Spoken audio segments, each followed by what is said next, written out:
All right. Welcome back to a new episode of the Say That podcast. It's a podcast for Wingstop by Wingstop, sponsored by Wingstop. I'm your host, Donnie Upshaw, and we've got Chef Larry in the building today. Chef has spent a lot of time on flavor. We're bringing flavor to the podcast today. So, Chef, I'd love for you to introduce yourself. Tell the podcast world how long you've been at Wingstop, what your role entails, and your favorite flavor. Sure. Well, I am Chef Larry Bellah. My actual title, Senior Director of Culinary. Been at Wingstop for about 8.5 years. Wow. So for a little while. Favorite flavor? God, that changes all the time. And a lot of times it's the new stuff that we're working on. But I would say menu flavor right now, either Louisiana rub or spicy Korean Q. Okay. All right. And that's bone-in, boneless sandwich. How are we liking it? Okay, on boneless, it would be Louisiana rub. Okay. On classic, it would be spicy Korean Q. Okay. And if it's the sandwich, I actually like garlic parmesan on the sandwich the best. All right. There we go. Well, Chef, thank you for joining. I know you're quite busy in flavor world, but I'd love for you to just kind of talk about your role, how you spend your day in the life of chef, what that looks like. You are a head chef here at Wingstop, and you've been so for some time. So I'd love for you to just kind of share some, inside the kitchen, some flavor in terms of how you spend your day and what you're working on. Yeah, sure. I think people would be shocked at the level of detail and the time it takes to create a flavor. And so, that's nonstop. It's constantly going. And reality is, since the process is so long, we have different projects under different phases, different levels of the project. Sure. So you're bouncing back and forth. Yeah. But really, day in the life is, one, making sure up to date on trends, not just here domestically, but we're truly a global company now. Yeah. And we need to know what's going on everywhere. Yeah. So trying to make sure that I stay current on what all the trends are everywhere, then dealing with all the suppliers that we use, working on creating these new flavors, new concepts, and then maybe even other little things besides just flavor, especially when you start getting outside of the U.S. So that's kind of, it's very generic kind of answer, but that's how I feel my day. Yeah. So talk to me about how a flavor comes to life. Okay. Yeah, this is the good stuff. So first and foremost, it's really collaborative. It's, I might be the chef and maybe that title, of the flavor development stands with me, but it's very collaborative. And so the first step is to just start working on ideas. What are those ideas? And so trends drive that. Maybe the brand, things that we need in the brand, maybe opportunities that we have. Maybe we want to make changes or try something different. And so everything, all these little aspects determine what we're going to start looking at to develop. And then once we kind of come up with what that list is of here's all of these possible scenarios, and we might come up with 100 different concepts. Yeah. Then we have a consumer insights team. They'll go and test those concepts. And they'll come back to us and say, okay, after all of these concepts that we've tested, here's the 10 that resonated the best. Maybe it's with core consumers. Maybe it's with new consumers. Maybe it bridges the gap between everybody. And then we really lean into those 10 items, work on those, develop those, perfect those, get those in front of, all of our current guests, lapsed users, let them taste it, let them tell us which ones we should move forward with. And then once we've done that process, we feel pretty confident, okay, we now have a great concept or a great flavor we can use. And typically, that's at least a year. Yeah. It takes us about a year. Science. You heard that. It's science. Chef's just not in the kitchen cooking up. It's a lot of science that goes into creating a flavor and bringing that flavor to fruition. Yeah. Chef, so what's been your favorite project or your favorite flavor you've worked on here at Wingstop? I think favorite project for me has been the chicken sandwich. Okay. When we launched the chicken sandwich. Okay. Just because, it is something completely different than what we were currently doing. Yeah. Throwing a completely new protein into the mix, a new platform like a sandwich. Yeah. So that one to me was my favorite. And we wanted to make sure we did it right. That's right. And so that really, we talked about just a second ago, it might take us a year to launch a flavor. Yeah. Chicken sandwich was probably close to a 2-year. Yeah, I think so. Because of the amount of testing that we did. So it took us a long time to launch that one. Yeah, everybody was wondering why we didn't jump into chicken sandwich wars and why we didn't launch earlier. It's because we wanted to do it right, and we wanted to do it the Wingstop way for sure. Yeah. There you go, yeah. Well, Chef, let's back up a little bit. Like, talk to me about becoming a chef. Like, how does that happen? Where's the passion for cooking come from, and creating come from, and innovation come from? And then walk me to your journey of becoming the chef at Wingstop. Yeah, I think to be a chef, you better have passion for food, and you better love it, because working your way up to a position like, I'm fortunate enough to have, it's a lot of hard work. Yeah. I mean, you're working when everyone that has time off. Yeah. That's when you're working. Yeah. So it's pretty difficult. But for me, it's really an emotional tie. So I grew up in a big family. We always did any kind of celebration centered around food. Yeah. And so food to me is more than just substance or something to eat. It's this emotional tie that I have. And brings people together. Oh, definitely. Yeah. And so for whatever reason, I was really, really close to my grandmother, maybe closer than the other grandchildren. And we spent our time together in the kitchen. Yeah. And so she was that ambassador of food for the family. Yeah. And so I just kind of grew into that with her.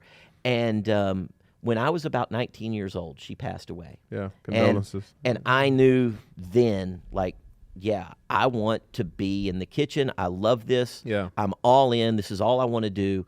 And I think still to this day, whenever I step into a kitchen, whenever I'm working with food, there's this image of her and how she just loved taking care of her family, taking care of people. And that's what I want to do. I mean, I honestly, truly want to make people happy, enjoy the process. And so I hope in the food that we deliver that's what's coming across. Yeah, that's special. I love that. What was your favorite thing to make with her growing up? Well, I'm a Texas boy. A lot of people don't consider that Southern, but growing up Texas, I mean, that's what it was. I mean, it's chicken fried, steak, and biscuits and gravy, and that's home to me. Yeah. I mean, you could tell by my wonderful physique that you said it, not me. So just on the record that I like. Yeah, it's hard for me to walk past a plate of gravy. I'll just throw that out. Yeah, okay. So biscuits and gravy is what's happening Saturday mornings in your house? Oh, yeah. Got to throw some eggs on there, too. Yeah, of course. I love it. I love that.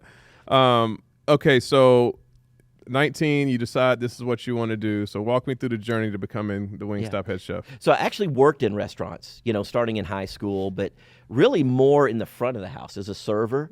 And so I'm 19 years old. I know this is what I want to do. I love food. And here in Dallas, I grew up, in this area. There was, the biggest and best hotel around was the Anatole Hotel. Yeah. Had great restaurants. Yeah. It was world renowned. It was, at the time, it was the biggest hotel in the Southwest. Yeah.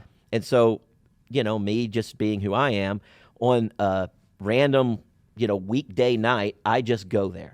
And go up to the top floor where the Nana Grill was. And I'm just like, hey, is the chef here? I'm like, well, no, he's not, but we're kind of busy. I'm like, oh, okay. And so I just start looking around. And they did banquets. They had all this stuff. And the restaurant actually had a kitchen built in the restaurant, but there was a bigger kitchen in the center of the building, in the center of the top floor. And I just start looking around, and I poke my nose in places I probably shouldn't go, and I find his office. And I leave him a note. And I just tell him, say, hey, I'm a young guy. I really want to get into this business. I love cooking. And he called me the next day. Wow. And from there, it started. And what was amazing. What's his name? Let's shout him out. Ron Rosenbaum. Okay, Ron. We see you, Ron. Yeah, he gave me my start. But the great thing about the Anatole is they had, amazing restaurants. And I got to work in all of them. Yeah. They had a butcher department. I got to work in the butcher department. They had a bakery. I got to work in the bakery. And so I got to do so many cool things there. And they took care of me, which was great. And I think that is a better education than I could have gotten anywhere else. Yeah, that's great. That's great. And what attracted you? What brought you to Wingstop? I think the same thing that keeps me at Wingstop. Okay. It's the people and the atmosphere. Yeah. I knew Charlie Morrison and Flynn Decker. Charlie Morrison was the CEO. Flynn Decker was the chief marketing officer at the time. Yeah. And worked with him in the past. Loved working with him. And when Wingstop really started to grow internationally and start looking at things, they decided they needed somebody. And so we kind of got together and talked about it. Yeah. And I came on board, and I don't love it here. History. Yeah. Okay. All right. Yeah. And since you've grown the team as well here as well. Yeah, a little bit. Yeah. Got some support. Well, talk to me about what's cooking. So what's coming? What are you most excited about from an innovation perspective? And obviously, the way we innovate is through flavor. So I'd love to hear your thoughts on what you have rolled up your chef shirt and what do what can you tell us is coming?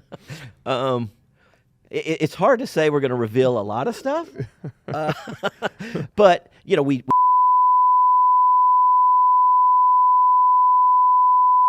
So you said what's kept you here is the people at Wingstop. Can you talk a little bit about what the culture means to you and your role?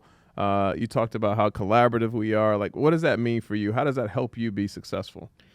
Well, one, I think it allows me to be me. I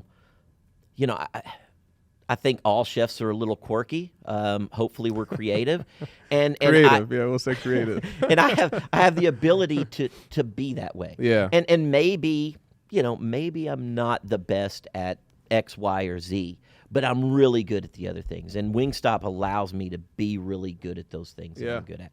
And so that's what I love. And I also think, you mentioned it here. We talk about it all the time. Wingstop is about flavor. But flavor is more than just food that you put in your mouth. Yeah. I think for Wingstop, it's a little bit of a swagger. It's who we sure, are. For sure. It's our culture. And so I think that culture, and I'm going to say a little bit of edginess that we have, that dictates how we develop. I mean, we want our food and our flavors to come across with that same type of edginess. For sure. Culture here has. That's swagger. Yeah. What are you most proud of? I mean, you just look at the success that we've had. Yeah. And granted, I wish I could sit here and raise my hand and go, it's because of me. but I can sit here because of our culture and who we are. I can sit here and raise my hand and say, you know what? I contributed. Yeah. I don't know to what level, but I contributed. And when you sit back and you go, wow, Wingstop truly is industry leading in literally every category. That's right. And I contribute to that. Yeah. Maybe in some categories more than others, but to me, that makes me feel proud. Yeah. I mean, how would you not feel proud about that? That's a big deal. Yeah. That's a big deal. Do you remember how many restaurants we had when you started? When I started, our goal was to get to 1,000. Yeah, that's amazing. Big deal. Let's get to 1,000. Yeah. I think we were maybe in the 8. Yeah, that sounds range. about right. Yeah. And now look at us. Yeah. I mean, on our path to 7,000 units. So yeah. That's right. All right. When you think about innovation and culinary and marketing and how all those things work well together, we've got hot honey on the menu right now. You talked about we've got 420 on lock as well. Talk to us about this test kitchen that we've got coming. This new test kitchen. Yeah. Well, another thing to be proud of, right?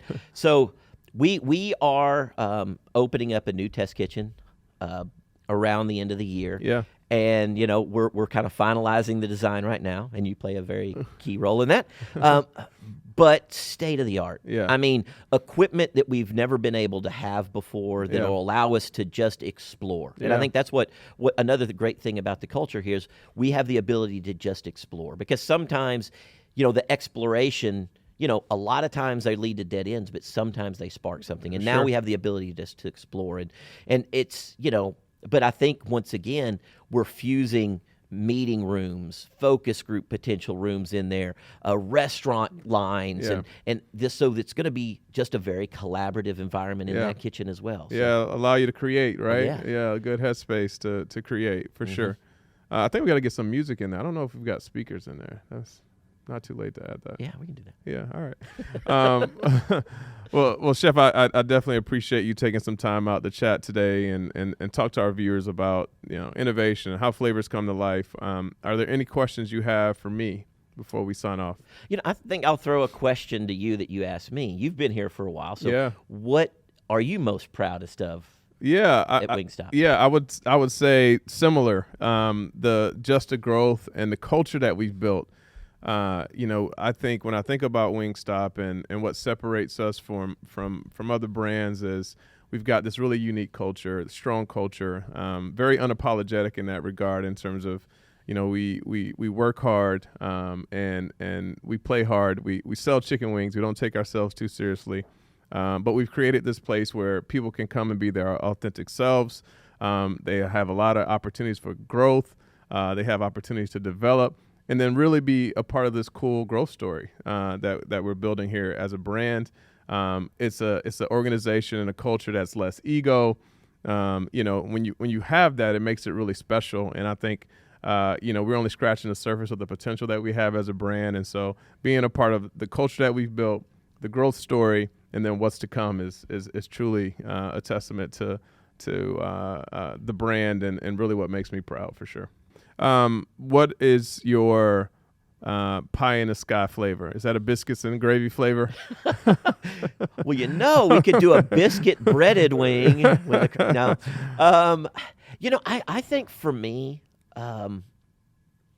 really, it's not like, oh, what is this flavor? I think it's really more like, what emotion would that flavor bring? Yeah, say that. If we created something here that literally people are like, it's like, okay, I understand Wingstop. Yeah. I understand the culture. I understand what flavor means. I understand this, and it's amazing. That would be my pie in the sky wing. I love that. Love that. Well, Chef, I appreciate you spending some time with us, talking innovation, talking flavor. Thank you for tuning in, those on YouTube and Spotify. We'll see you next time. Don't forget, order your wings at wingstop.com. Also, if you're interested in joining the team, wingstop.com/careers. Peace. We'll see you next time.